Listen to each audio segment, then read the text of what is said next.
Lemon Amiga presents a Playguide video review.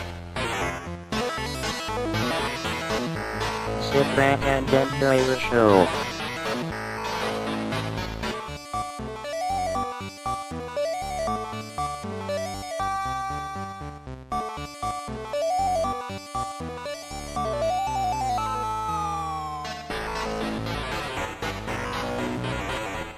Hey there, welcome to another very special Lemon Amiga Play Guide and Review. This time it gives me great pleasure to present Mine Walker, developed by Bill Williams and published by Commodore themselves in 1986.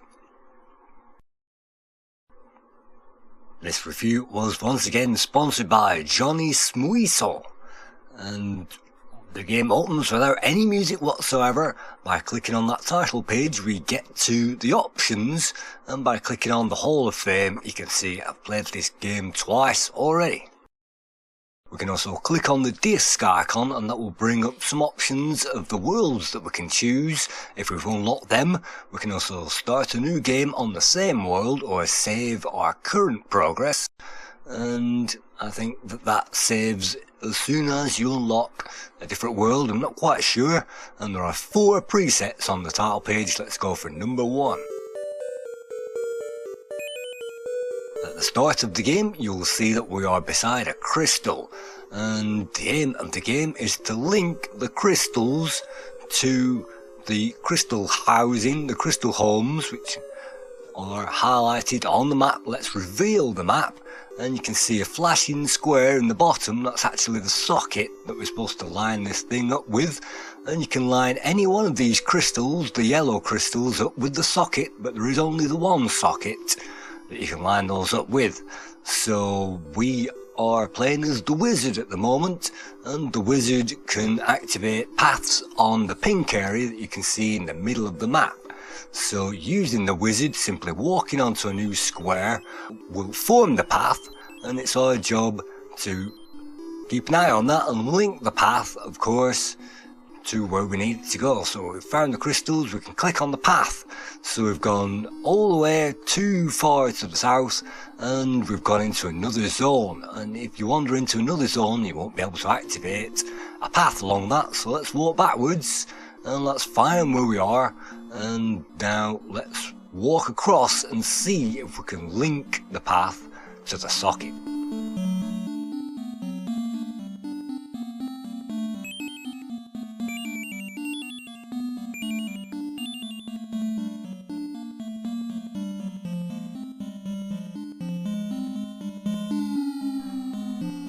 On every screen that you enter you'll find some enemies, and those enemies, some of them will try to get us, and some of them we can collide with them. So you can see we are now making our way along the map and creating a path towards that socket.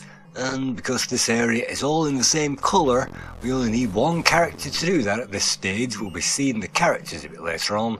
You can see the wizard. If we hold down the fire button, he can instigate a lightning attack, which hopefully fires towards enemies on that screen. And as long as we build the path, it doesn't matter if it's diagonal or whether it's a straight line. But you can see we've now built that path.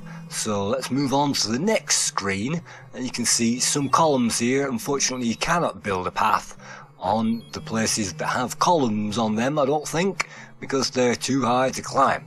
So that's one of those things you'll just have to look out for. We can't also build a path on water, because you can see a block of blue water there. We require the nymph to get through that, the blue water nymph, and we are playing the wizard at the moment. So all we need to do is to link up the last of the pink path that you can see and hopefully avoid these enemies.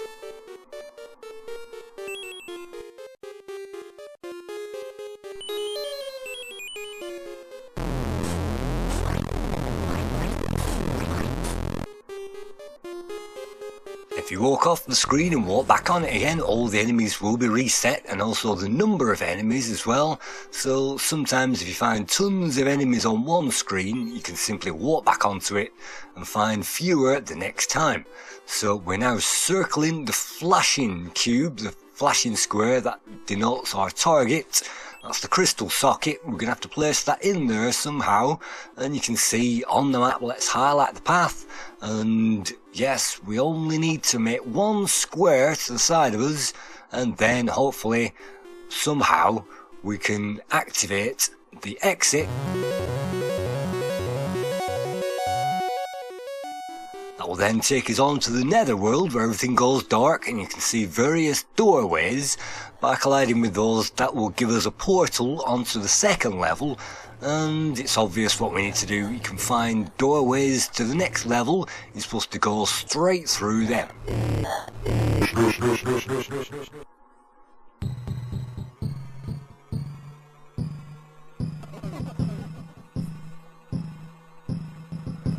On level 2 we find ourselves in the brain, and that's why this game is called Mind Walker. And if you collide with any of the cells on the side of the brain, I think that kills us outright. And if you collide with any of the enemies in the brain, that will take away strength. You can see strength is a meter on the right, and it's slowly going down, and there is also a temperature gauge. And I think when we are getting close to the diamond, which we need to find on this level, then the temperature will go up. I'm not quite sure, but you can also hear an audible heartbeat, and that will increase the nearer we are to the crystal.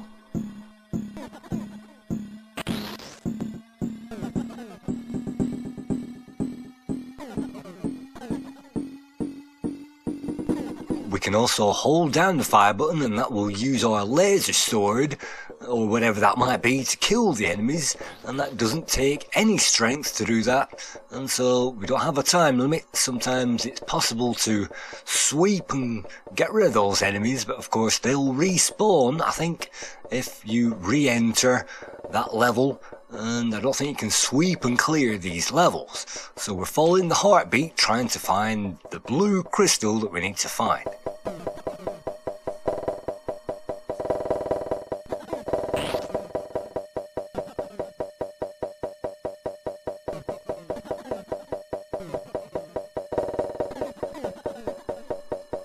Mind Walker was coded, all the graphics and the music was developed by Bill Williams, and he went on to the music for Defender of the Crown, programmed, of course, co-programmed by RJ Michael. I think he started building that, and also he did the music for King of Chicago as well, so he was with the Cinemaware crowd.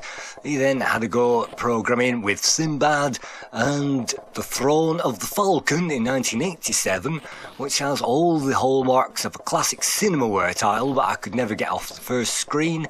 He also moved on to The Pioneer Plague in 1988, which nobody's heard of. That's a ham shooter. And then Knights of Crystallion in 1990, that's a ham mode adventure. So Bill Williams, unfortunately the late Bill Williams, is no longer with us, but he has amazing mind-blowing games on the Amiga.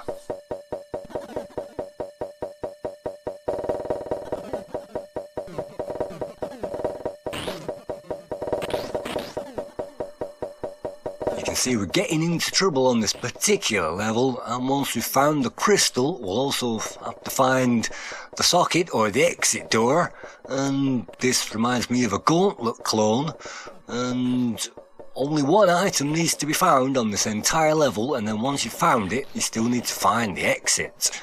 And in my experience, the crystal is about 5 screens. Here's the exit, and we need to time the exit between these flashes, otherwise we'll die.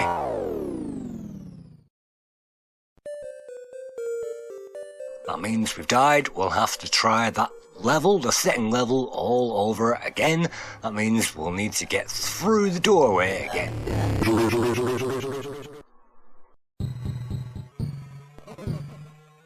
So here's the start again, and so let's not wander too far away from the start this time, and I think maybe it's up to 5 screens away, and we can monitor that heartbeat hopefully to find where we need to go. And I'm not quite sure why there is a line with an arrow pointing to our character and a shield, but maybe that's just a shield, no idea. But you can see we're going too far north now, and so the crystal can't be this far away.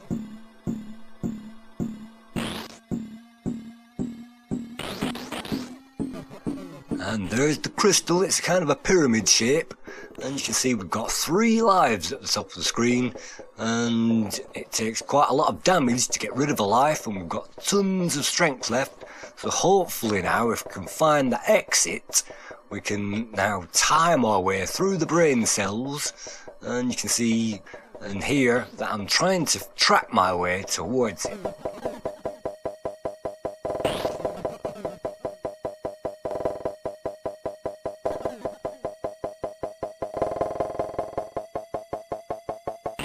And here it is, so let's wait for those flashes.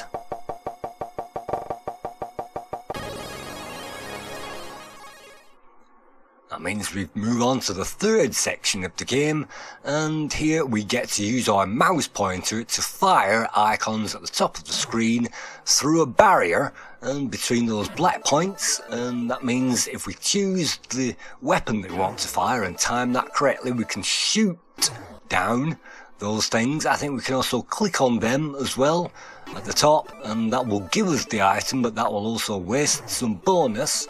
You can see some self-development bonus is going down every time we choose to get one of these, but it will go down a lot if you click on the symbol at the top and get it for free. You can do this mini game and shoot between these things like that. Hopefully they're onto us, they're listening, they know, you know, and it's all conspiracy. So here we are, we're on the dark side of the moon now. There's a crystal, we don't need to worry about that. And this mysteriously is actually level 2 of the game. I'm not sure how many levels there are per section, but there are quite a few. And then this is the A section that we're in at the moment. You can see that's the humans, the wizards, the Springans and the nymphs. And so at the moment we're in the dark area. None of this area I can use to make a map. So I'm going to have to choose which way I want to go, and then I'm going to have to maybe change character. You can see the pink area in the top right corner. Do I stick with the wizard or do I exit this area and find something else? You can see in the dark zone there are no animals to kill us. It's all very dark and mysterious with randomly drawn trees, and it's all very nice on the atmosphere front with that random music as well. You can see we're approaching a blue nymph area, and we'll have to change to the nymph woman if we want to use that area. And for that we'll need to find a pyramid, much more on that a bit later on. For now we'll need to find a crystal, and if we can find a crystal near the exit socket that would save us a lot of time. And because we haven't found any exit sockets, we'll have to find them and then backtrack. And we don't die, of course, if we go into the water, no matter which character we are playing. So we can dive into the water, swim. So where are we now? We're going into the green area. This is the Springen area, or Spriggan, whatever you call that. And so we'll need to transform into that character if we want to build a path into the green area. And for that we'll need to find a pyramid, and that changes our character. And so what it looks like I'm doing, I'm going through the safe zone, maybe travelling to a different location. And we can also use the north, south, east and west to change our orientation. Not that that's very helpful. I usually leave that on north, otherwise it gets very confusing with the map.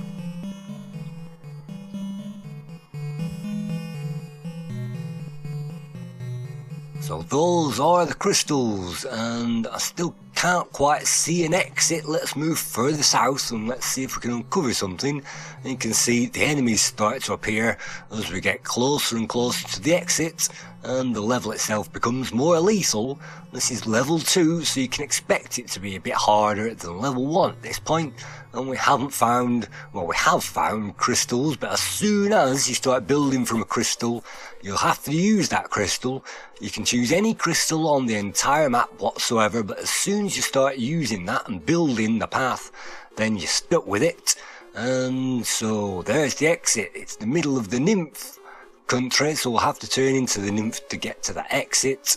And so well, this is the wizard's territory, the nymph. And so we'll have to locate a crystal first of all, and look at that, they're all miles away from where we need to go.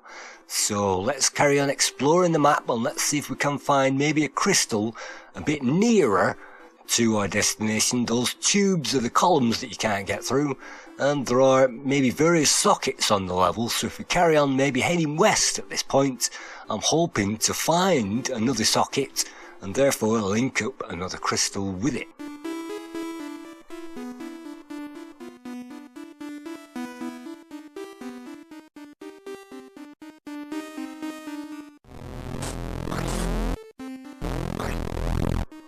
And here's a crystal. Let's have a look at the map. Let's check that out. There it is. Let's fill in the entire map and see where we need to go. And look at that. It's right in the middle of wizard territory. So we're going to have to change to a springen to get that path built onto the edge of wizard territory. Then change back to the wizard and build the path to the socket.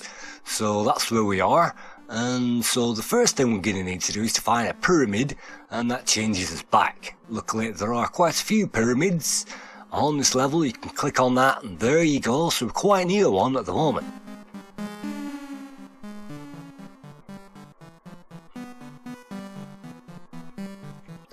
Unfortunately, the enemies do build up on later levels and on screens with a tower, or whatever you might call that, a pylon I like to call them.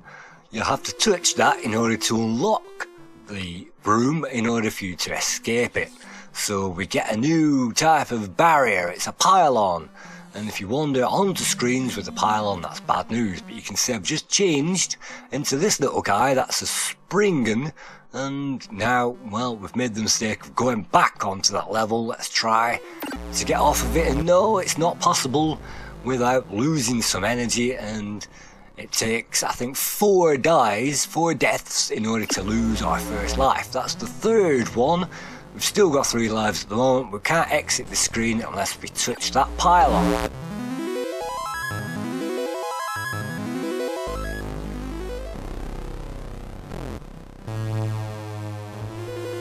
That's our first death, and it clears the enemies on the level. You can see I'm having no luck whatsoever getting to those pylons, and if you take your time and you use the laser, you can see even this little guy can use his laser to clear those enemies.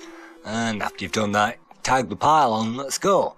So let's get back to that crystal again, now that I'm at the guy that you can actually trigger that, so it's to the south of us.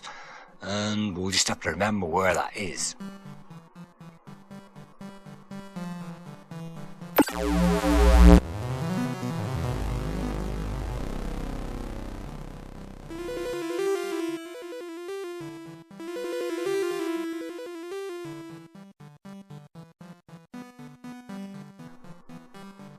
We're nearly there. Some screens are safer than others. There it is. So let's tag that and let's start building our path.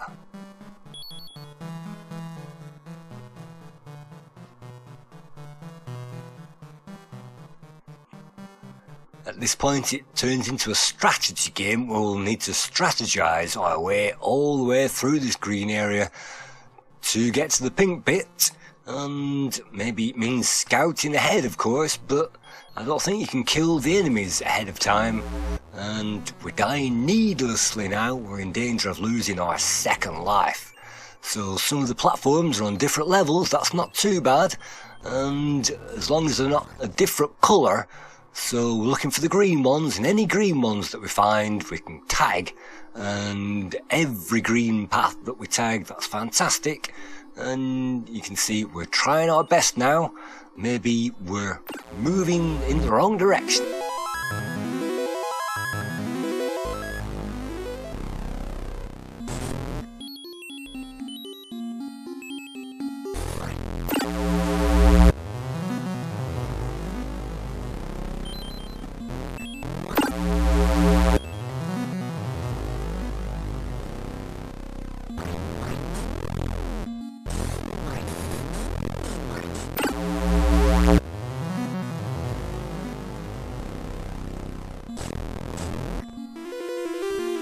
There are 2 towers on this screen, and there can be any number of towers on the screen, so you have to tag those pylons. We're heading south now, having reached a dead end, so let's rush on south, and sometimes you can rush straight through it. You can see another crystal there, we can't activate it, and that would have been handy if we'd have activated that first. So don't leave the screen, otherwise the enemies will respawn, and they'll respawn anyway if you hang around too long. So as you can see, I'm trying to move forward but I can't, and so this game can be frustrating with the number of enemies on the screen as we try to build our path. So we need to head north now. You can see the middle bit has got a diagonal in there. That's not bad because we can use it. It still works if we do a straight line or a diagonal path, and so we don't have to worry about that. We just need to move north now, and that should link up hopefully to that pink area.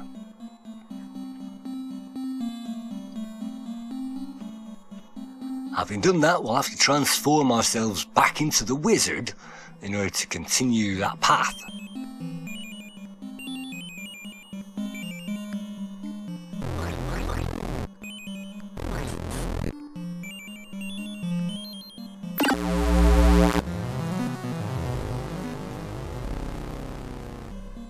Mindwalker is a mysterious game, and I didn't really understand this until pretty recently when I think I saw a review on the Lukozer channel where he stalwartly managed to get through a guide to this game so that people can understand it.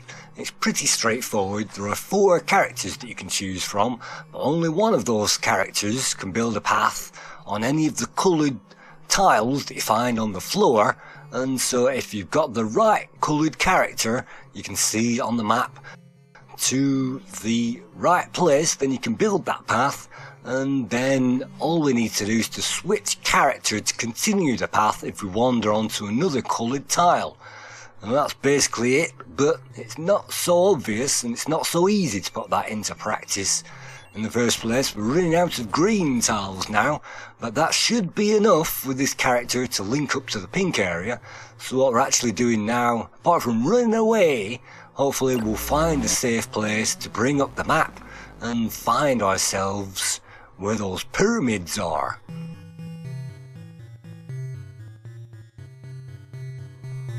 Pyramids, there they are. They're all lined up on the screen, and those pyramids will change our character very quickly.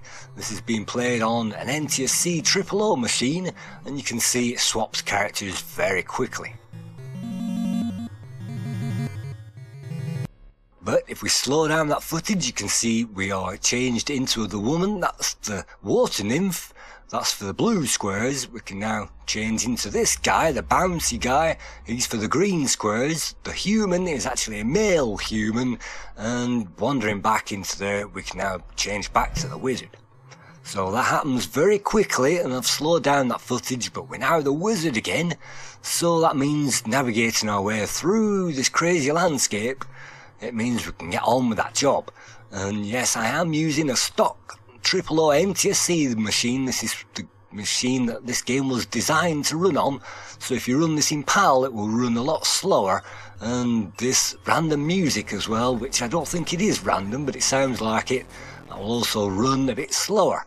So if you leave one enemy on the screen, then it means the other enemies won't respawn. And so that's one tip. Definitely you can see these antibodies floating around. We're in the bloodstream at the moment trying to get into that brain. So these antibodies will reach out and kill us because we are an enemy. And we've seen quite a few games where the human body is trying to defend itself against attackers. So finally we are continuing that path, and here we are at the exit.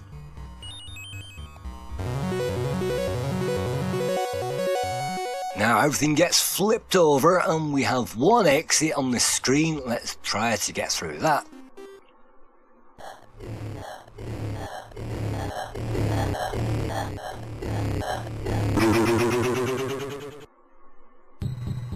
And now we find ourselves once again back in that brain. So that's death, just like Berserk. If we collide with the walls, we'll die. And so that's an instant death. We've got 12,000 points, which is slightly above what I got last time. They will then save, hopefully, onto that disk or on the WHD load version, and I didn't unlock, unfortunately, another area. If we did, then we can select that new area from this screen and we can save our progress so that we can play that new area next time. I've no idea what differences that is. I think different trees, but apart from that, they all look pretty similar. I haven't actually got that far. But we can also continue from where we left off in that area, and we don't have to save, but we can't continue because we're still on area A at the moment.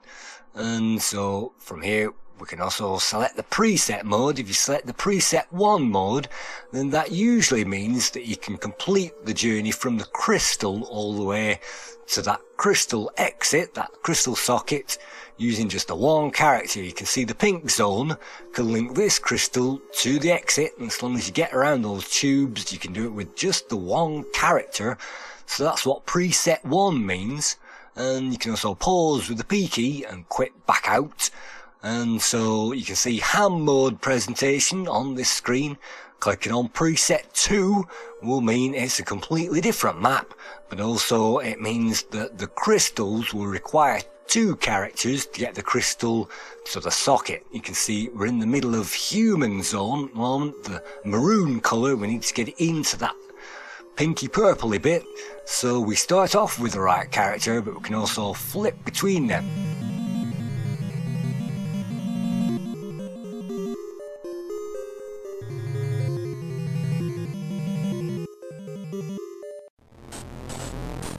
See, all of the characters have the same defense mechanism. We can hold down the fire button, but we can't move when we're doing that. And again, you can swap the views just like all the best 3D games. So this has been my guide to this game, and again, I think it takes maybe 4 collisions until you actually die, so I think you've got maybe 9 lives on this game to get through. So let's check out the final scenario. Let's see how hard that would be. You probably need all 4 characters now to get the crystal all the way there. So there is replay value in the game, and I think there is a lot of randomness in the game as well. So this is definitely something unique to the Amiga. I think this is an Amiga exclusive title, and in 1986 published by Commodore. They reckon that this would be one of those games which would lure people to the Amiga scene, and it's taken this amount of time for me to figure it out, so it wasn't so appealing for me back in the day. And so now that you know how to play it, maybe you can play this and figure out if it's worth playing and whether it was worth Commodore publishing at all. So thank you once again, Johnny Smoesau, and I hope to see you again in another Playguide sometime soon.